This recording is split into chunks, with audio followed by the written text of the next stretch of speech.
Hi, everyone. I am back and I am with Sallie Wagner. She's a life alchemist. And this is pretty exciting because she does a lot of different things. And we're going to dig right into it and see what's up. So I want to welcome Sallie to the show. Thanks so much for taking the time to be here. Thank you so much for inviting me. Absolutely. So talk to me, Sallie. You're a multifaceted girl. I know that you're an author, a real estate person, a lawyer, a life alchemist. It sounds like you blended them all together. Talk to me a little bit about your backstory on how you got to where you are right now.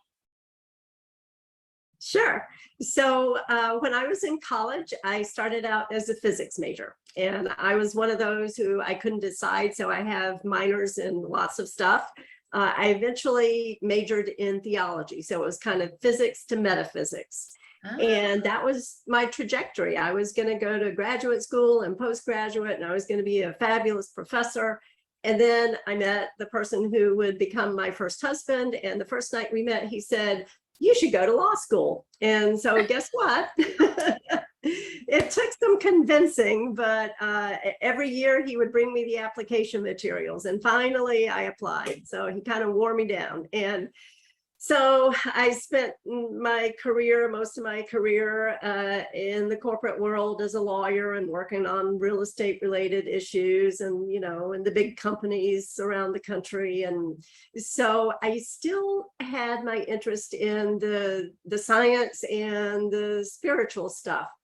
Mm-hmm. So about 16-ish years ago, I started doing EFT, emotional freedom techniques. And then I just kind of added pieces to it. I did some coaching. I did some NLP, picked up my studies about NLP, and really through a series of life events, dreams, all kinds of things, I finally got this big, thing upside the head and said, I'm a life coach. So that brought it all together. That's so funny. Isn't it funny how people can influence us? I know I started college as a music major, and then my boyfriend at the time for many, many years said, "Oh, you should go into audio engineering." So I did that, and I followed that path. And then, eventually life will hit you on the head and say, "Wait a minute. You're not doing what you're supposed to be doing here." Yeah. And, no matter what your success level is, if you don't feel it inside and you don't feel like you're really benefiting the world, then what does it even matter? It doesn't even matter. So good for you for coming around. But, meanwhile, you have all these kudos and all these influences in the background. I think it's interesting, too, that you started in physics and then you went into metaphysics. I find a lot of people that are in my life have kind of taken a similar path. It makes a lot of sense. What do you see as a correlation between the two? How did you see that jump or that bridge happen for you? So I was always interested in the theoretical stuff, the quantum physics, and the nature of reality. So that's the common thread with the physics and the metaphysics, the nature of reality. And I think what quantum physics, cutting edge physics is telling us is all the things that the mystics and the spiritual people told us. It's true. Reality is energy, and everything is energy. It just moves at different frequencies. Yeah, absolutely. So when you work as a life coach, what do you feel is your superpower? I think coming from that perspective, that everything is energy, our thoughts are energy, which means that energy affects energy. We can affect our world when we change our thoughts, and that is an amazing power. Change your thoughts, change your life. I am with you on that for sure. Tell me about a client that you've helped in the past. Tell me one of your typical clients that you'll work through the process with, and how does that work? And tell me their story and what happened. Yeah, so a variety of people, and typically I work with women 40 and better who have experienced some type of change. It can be a dramatic change like birth, death, marriage, divorce, job change. Less dramatic and still significant change, I call it life creep, when you wake up one day and just wonder what the hell happened to your life. And so I work with people in all of those kinds of phases. And so I was working with someone recently her father had passed away, and just dealing with that grief and how overwhelming it can be. Many years ago, I worked with a woman, her mother had passed away, and it was about a year later, and we were doing some EFT to address it. And first session, she went home, she was telling her husband, hey, I did this weird thing, it's called EFT. And he just kind of stopped her in mid-sentence and said, you know, this is the first time you've been able to talk about your mother without just breaking down into tears and weeping. And so it's that kind of change that is dramatic. I worked with another woman recently who just felt like, I'm not on my path. You know, I don't even know what my path is. Is there a path? And just to work with her and do some different modalities and interventions to help her gain clarity and focus and motivation to do what the next step was. I think it's interesting that, you know, as coaches, as people that we guide them into things, it's always when they're in transition is when they are the best person to help. You know, when they know that they're transitioning and they're going from one thing to the other, that's when we can make the biggest impact, I believe, for sure. Yeah. So as far as a life lesson for yourself, you've had several careers, you still do a lot of things with different careers. What's a life lesson that you feel that you've learned yourself that helps you help other people, or it just helps you as a person? So I think to use everything that comes to you as an opportunity for growth. You know, we can get caught up in the trauma and the victimness of things, or we can look at it as a growth opportunity. And so we can look at it as post-traumatic growth. And then we can actually move from post-trauma into post-ecstatic growth, where we create our own growth opportunities. And so I think that's the lesson, that, you know, we don't have to wait for life to hit us on the head to get the message. We can actually create the growth opportunities for ourselves. Yeah, as an entrepreneur, you've been an entrepreneur for a very long time. Tell me about a time when you were like just feeling down in the dumps, or you were ready to grow, but you felt just like stuck. How did you what happened, and how did you pull yourself out of it? Yeah, so it all goes back to the mind. And one experience I had many years ago, I was ill. I had fibromyalgia. And it just, you know, it can be a devastating illness. And I was to the point where I thought, I can't work anymore. I need to go out on disability, and just the agony of how am I going to take care of my kids, you know, all that kind of stuff. And something, I can't, honestly, I can't really put my finger on it. Something in my thinking changed.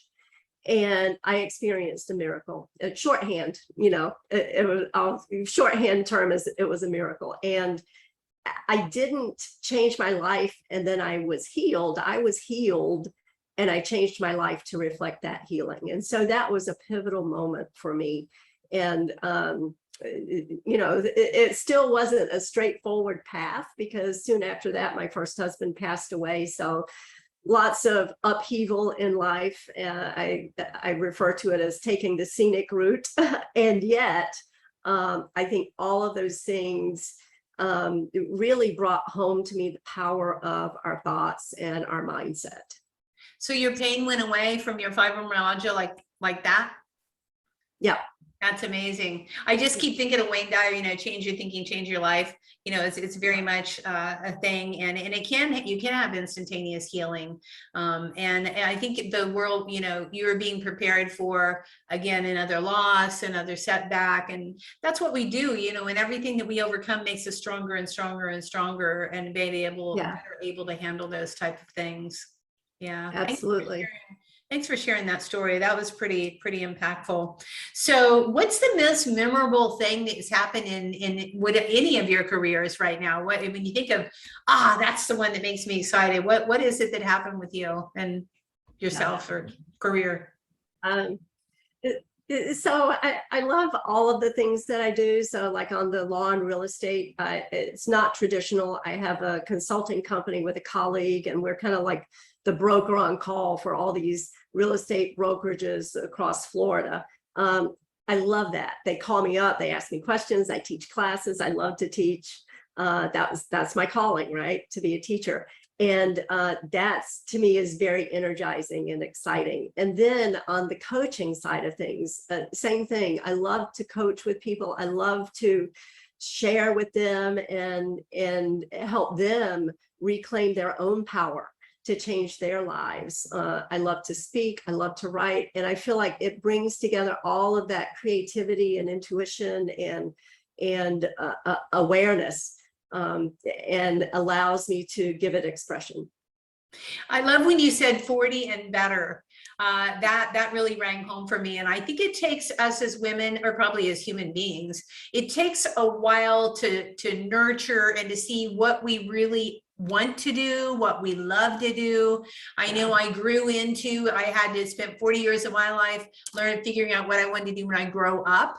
And that's how I became a professional organizer and stylist, because that's really all my life culmination into one career. And it sounds like the same thing for you, and thank goodness. Yes. But, I don't think we're meant to maybe do that. I mean, there's very few of us who start on the path and we do what we do for the rest of our lives. Some of us are blessed to find that out, but I think generally for us, it's an amalgamation of our life experience, what we love, what we're good at, what brings us joy. Mm-hmm. And speaking of joy, so when you have a moment where you're ready to celebrate, and I've started asking this to all my guests because I've realized I don't celebrate enough. How do you celebrate when it comes to that point where you're just ready to do it? What do you do to celebrate your life? So I'm with you. I think we don't celebrate enough. And so my mission lately is to incorporate joy and celebration in all the little things. And so all of the little things I celebrate. I say, yay, you, or, I take a moment to give thanks and gratitude. If I can, a little story. My daughter, many years ago, she was working in a daycare preschool place for little kids, and working with the 2- and 3-year-olds. And they're very literal, and so they would do something, and she would say, "Yay me," to try to get them to say, "Yay me," to celebrate themselves. And as literal as they are, they said, "Yay Kenzie," because they thought she was saying to them, "Say yay me." And so it kind of became a family joke that somebody would do something and we would say, "Yay Kenzie." So it's those kinds of things, just to give ourselves a little cheer and say thank you. I think that gratitude is so important. Yeah. And I think the movement too, I like that. Yay me. Okay. So everybody out there listening, I'm going to pause here. I'm going to say, what do you have to say yay to yourself for right now? I'm going to give you just a minute or two. Think about it. Okay. You got it? Okay. We're all going to say right now, yay me. Yay me. Yeah.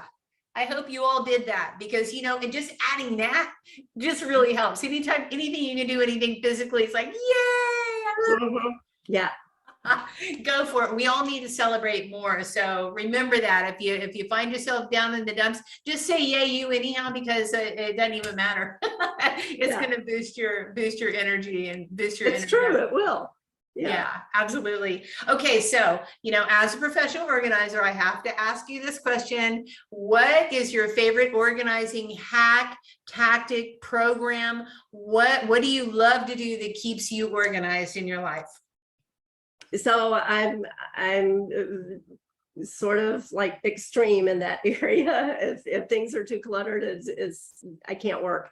So my approach is with all things, have a system and a process in place. If I have to look at a whole room or a whole house, it's overwhelming. And so my tactic has been lately, when I walk into a room, do 5 little things. If there's something that needs to be put away, if there's something that needs to go to another room, just do 5 things. And it's so easy. It's not like I have to make a major time commitment. And it makes such a difference because I do it regularly. Right. I love that. Love that. You're talking my talk, and I always feel when you get to that space where I'm sure that your life is very organized, when you get to that space, which I call it the 0 space, where everything has a home with a yard around it, you're kind of really neat and organized. If you do those 5 things a day, or 5 times anytime you walk into a room, you're back. I mean, when you're organized, it only takes less than 5 minutes to get back to that, what I call the zero space, where everything has a home with the yard around it. So good for you, Sallie. That means that you're super duper organized, and organizing is an ongoing process, right? Yes. So it takes time. It's never done. Just like life, you're never done. It's just a process. And if you can get those systems to support you in the background of your life, then it is that little five easy little things, 5 easy little minutes to get yourself into that space. So yeah, thanks for sharing that. I'm gonna have to write a blog around that one. Yeah, the five little things is what we can call it. Stay tuned for that. There you go. So if you could turn back time and talk to your 18-year-old, your 18-year-old self, what would you tell her? What would be your word of wisdom, since you've been through so many iterations? Yeah, a couple of things. The first thing is it's not as serious as you think it is. When we're young, at least when I was young, I took myself so seriously, and it's really not as serious as we think it is. And the corollary to that is it's never too soon, it's never too late to really truly do what brings you joy. Yeah, amen to that. Yeah, and have fun along the way. It's just a journey, you might as well have some fun. Yes. And I agree, seriousness is way overrated. So let's go out and say, yay, me more. Okay, Sallie, so I know you have something that you want to offer to the audience. So let's talk about that a little bit. What valuable free resource are you going to allow them to download today? So I would love to offer an ebook. It's called Reboot Your Thinking with MSG. And MSG is a thing that I use in my coaching. It stands for mindset, skill set, get off your asset. Well, it brings together a lot of important concepts, right? We need the mindset. Sometimes we need new skills to have that mindset. And then ultimately we have to take action, because if we don't take action, it's just like a nice picture on the vision board, and nothing really happens in life. So it's an ebook. I'm happy to share the link for that with you for the show notes. And I would love to invite people to just download that little book and see what tips you can find out. And I'm sure when you all download it, you're going to be laughing as well, because that's what it's all about. So we will definitely have the link in the show notes. So everybody download it, check it out. See if you resonate with Sallie, you're going to be reading it probably with joy, and you'll probably be laughing along the way. I have a feeling about that. Okay, so as we're ending the end of the show, of course, I always have to ask, what did I not ask you? What do you want to talk about that we haven't touched upon? Is there anything burning in your mind? You're saying, why didn't we talk about that? So one thing is resilience. I speak a lot about resilience. I think it's a really important concept. We've kind of touched on it and what it means, but just to talk about it directly. And resilience really is putting MSG into practice every single day. Because as you build resilience physically, emotionally, mentally, and socially, you enhance your life, and you can also increase your lifespan by up to 10 years. Ooh, okay. Talk about that a little bit more. Yeah. So studies show, so you broke up a little bit, I'm sorry, but studies show that as we build resilience in those 4 areas of life, we live longer. We potentially can live longer, and it's so easy. It's so simple. I mean, even that little yay you moment, that was building physical resilience. So it's so easy. It's just taking little steps every day. And as you do those steps every day, you experience success every day because you're moving in the right direction. I absolutely love that we all have a very similar message and we just say different words. I love your mindset, skill set, get off your asset. It's awesome. I always say that, when you learn how to embrace change with grace and ease, then you're able to move forward. It's a very similar thing. And the more that we can feel good about change, because change happens every day anyhow. So the more that we can be resilient and move through change with ease and grace, I agree. I think we'll live longer. And most importantly, even if we don't, we're going to live with more joy, which is what it's all about. We need to be joyous and not take things so seriously, as you have told your 18-year-old self. I love it. Yes. Well, thank you, Sallie. It's been a pleasure. Make sure, gang, to download Sallie's free ebook. I'm going to download it and check it out real quick. I think it's going to be amazing, and I know I'm going to laugh through it. And if you want to get organized in your life, make sure to download my PDF, 6 Steps to Organize Your Amazing and Fabulous Life. Check it out, download everything, and absorb, learn, grow, reach. You can do it. And I will say for you, yay, you. And yay, Sallie, thanks for being a guest. I really appreciate it. Thank you so much. Thank you, everyone. Signing off for now.